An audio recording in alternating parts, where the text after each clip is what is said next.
technically illegal. Right. But you have to get a stamp from the federal government to have it. But they don't sell those. They don't produce them at all. Oh. They do not produce stamps for marijuana. That's how they got around it. It was the most convoluted law that has ever been written in American history until Obamacare was written. But anyway. Oh, and they came out, the government came out with a propaganda movie called Reefer Madness. Totally propaganda. I watched it, and these guys are smoking. I thought it was a joke. Right. I literally thought, it this is a funny parody. No, it was for real back in the day. These right. guys would get high and go rape and murder people. They became insane. They would be what you would consider clinically insane people would do. Like, you know how you hear the reports of cops literally not being able, like 4 or 5 cops not being able to control a man who was hopped up on methamphetamines, crystal meth or whatever. Just, he's got the strength of a... Didn't somebody commit suicide in the movie? Not right, for real. Right. Like he jumped out the window. He took right. a couple of puffs, looked back and forth, and was like, "Wah!" and dove out the head window. first out. Yeah, right. When, or something like that. When have you ever, anybody I've ever known that would do stuff like that, that would smoke? This was they back. Become the laziest. There are two things. Number one, that was probably in the early days of propaganda, and also was in the super, super early days. Let me tell you how early it was. This movie, I believe, if I remember correctly, was produced before The Wizard of Oz. Right. So we're talking infancy with regards to the motion picture industry. Right. So the quality and their persuasiveness in their propaganda was going to be laughable to today's standards. Oh, absolutely. Now it's all nuanced. It's as left or further left than it's ever been. But it's so nuanced. What they'll do is they'll make the cool guys, the guys with morals, the good guys, they're the far left, bleeding heart liberals. And every villain is a far right righty. Oh, yeah. In every movie. Right. Well, real quick before I finish up this article, this is another part of the article that I just can't grasp.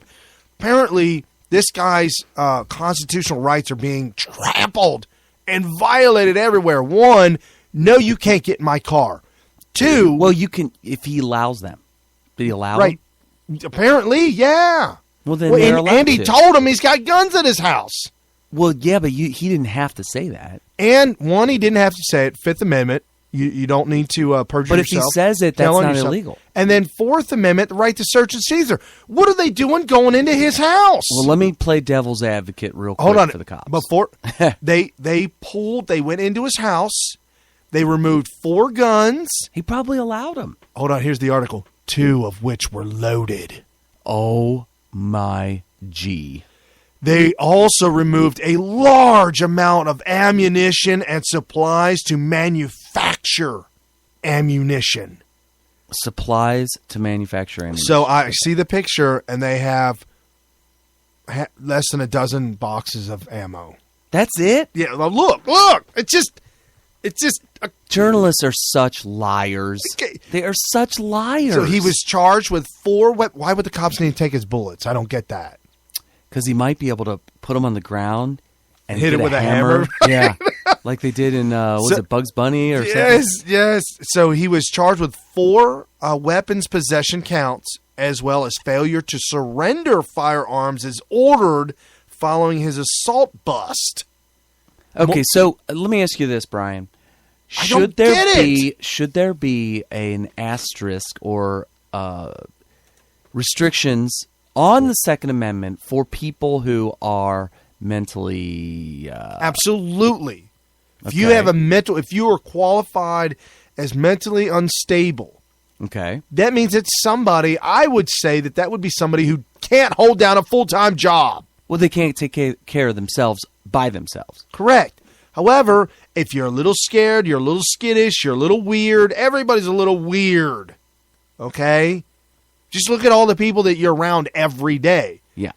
I've got neighbors that are probably clinically insane. There are qualified, trained police officers that make mistakes with firearms. Well, See this video I posted? There's another thing that I want to promote to everybody out there, sickbias.com. We've had that for years and years and years. And Long time, yeah. Forgetting to promote it. But there's a video I posted. This cop arrived at a wreck. The car had tipped over and was on its side. Okay. And it was at night. The cop pulled up, and the dash cam catches all this. The headlights are shining at the underside of the car because the car's on its side. Okay. And the guy's wife is dead already in the road. Ooh, okay. Cop jumps out of the car, sees somebody moving in the window, like coming out the side, out the top, like a Dukes of Hazzard thing. Okay. Because it's on its side. The cop draws his gun. Why? The dude is trying to push himself out of the car, and the cop shoots him twice. Why? In the neck. There's got to be more to this story. He lives. The guy lives. The cop was released because it was an accident. Well, he pulled it out. He said it was an accident. He said it was an accident. I pulled it twice on accident. It was an accident. Oh, no, my finger was near the trigger. I didn't mean to pull it. It just, finger was on the trigger. Right, accident. Twice. Accident. What about the one? Why did he even pull his gun? What about the one with the female cop where they had people down on the side of the freeway? Yes. With their arms behind their back, and she slipped the tip? There was a guy with his knee in the back of this guy, putting handcuffs on. She was covering him. And all of a sudden, out of the blue, right through his back. And she was like, oh my gosh, I'm sorry, I didn't mean to do that. Wow. I think he ended up living too, but it was right through the mid part of his back. He's really lucky to have survived that. And I started reading up on... and by the way, I'm not making fun of women because But that's what she sounded like. No, I'm saying, it could have been a man, could have been a woman, but in this particular case, and I'm sure that there have been cases where... Well, and the man I just talked about, the other cop was a man. Right, but at least she didn't accidentally pull it twice. Yeah, he popped him right in the neck. He unloaded. You see he him reloaded, and after it was all done, that's what the argument was. Well, no, I shouldn't say that. The guy that unloaded the whole entire 17 shots, he did not argue that he accidentally pulled the trigger 17 times. No, but check this out. The video shows that he was getting ready to reload, and the other cop with him put his arm in front of him and said, okay. Oh, we're going to this is another video. The different right? incident. The different. Yeah, like okay, he's had enough. He's had enough, man. He's got 7. You dropped 17 in him. Well, actually, the body had 16 bullets in him. I'm assuming it was like a Glock 17. Where did that first initial bullet go? So he missed. He had 17 rounds, and they were all gone. Well, you could only miss. 16 hit him, yeah. You could miss one of them. I was at the firing range. I talked about this last week. When I was at the firing range, I wanted to see how accurate I could be with my 9mm by pulling the trigger as fast as I could. I did that with my AR-15. Handgun 9mm, I was on either side of the guy's head. It was like boom, boom, boom. Really? Yeah. Okay, I never tried it with a handgun. With an AR-15, and this was hard to do. With the training that I received, rapid fire with the way we're trained is, I think it's 10 rounds in a minute. That's really slow. That's like one round every 6 seconds. Right. So when I heard rapid fire, and they said, yeah, you have 60 seconds to shoot 10 rounds. I'm like, rapid? That's rapid? I could do that in 10 seconds. What are you talking about? So it was really hard for me to do this mentally. Like, okay, I'm going to shoot no slower than maybe one every second, maybe one every half second. Well, you could shoot one, take a couple breaths, re-aim, shoot again. That's what I wanted to do. I wanted an aim every time. Okay. Turns out if you shoot fast enough, it kind of self-aims. Like you don't even have to look down the sights anymore. It's like trying to point the water at the end of your hose.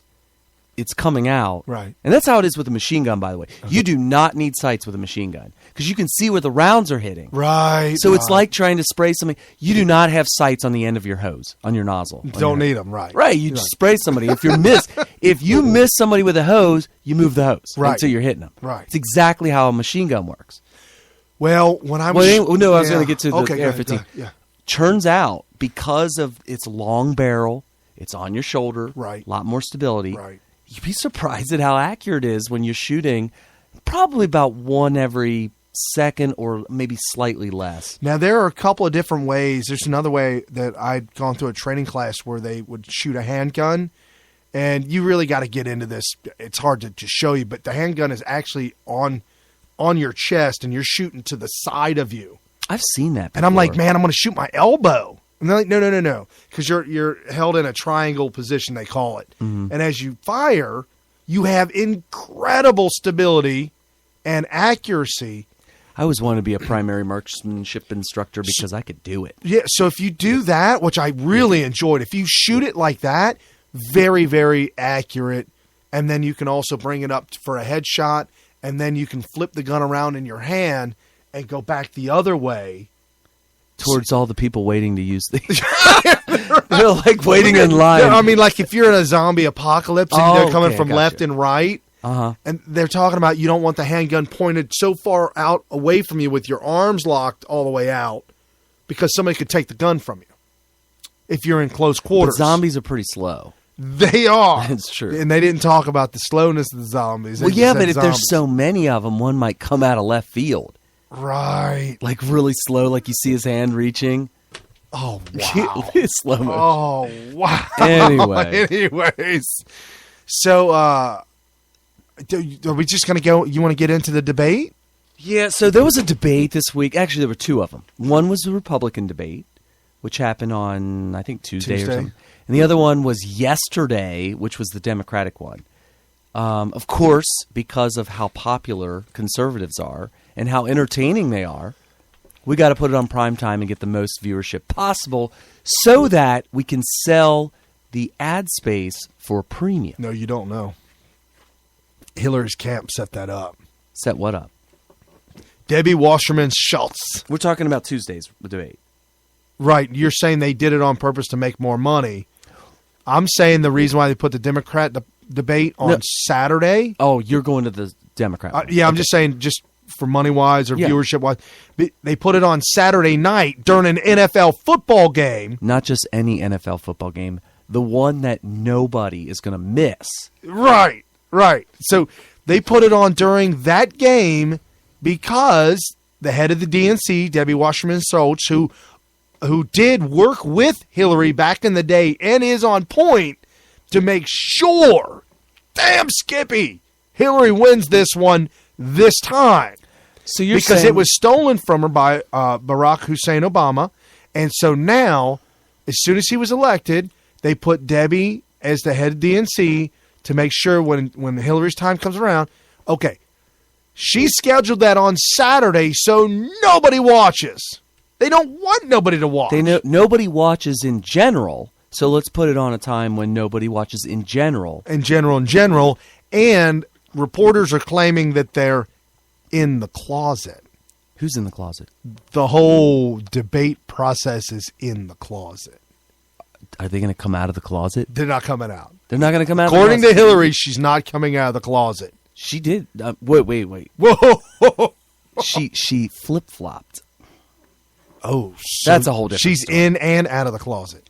Well, no, she was in for a long time. And now she's out. Okay. But anyway, so yeah, that makes perfect sense. Especially, so you're saying that by not giving it an opportunity to get a larger viewership, that would hurt anybody who might make a challenge to the front runner in a great debate performance. Correct. Which in this case would be Bernie Sanders, because he's behind. But from what I heard, he does pretty well when he starts demagoguing, because that's exactly what he does. Which, for those of you low information voters out there that don't know what demagoguery is, a demagogue is a person. If they demagogue, what they're doing is they are telling you exactly what you want to hear. And they get right to the heart of it, right to your emotion. Right. That's demagoguing. What about the children? Oh, that's the most blatant demagoguery ever. Is what about the children? And and the right does it too. They'll do the fear mongering, like This is how far out that she wants to keep this quiet, and how in the closet talking about Debbie Wasserman how many Schultz. people are running for the Democrat Party. I didn't know until I heard them talking about it on the Tonight Show. So what did they say on the Tonight Show? 3. Okay. Technically 3 major ones. However, there is 1, 2, 3, 4, 5, 6, 7.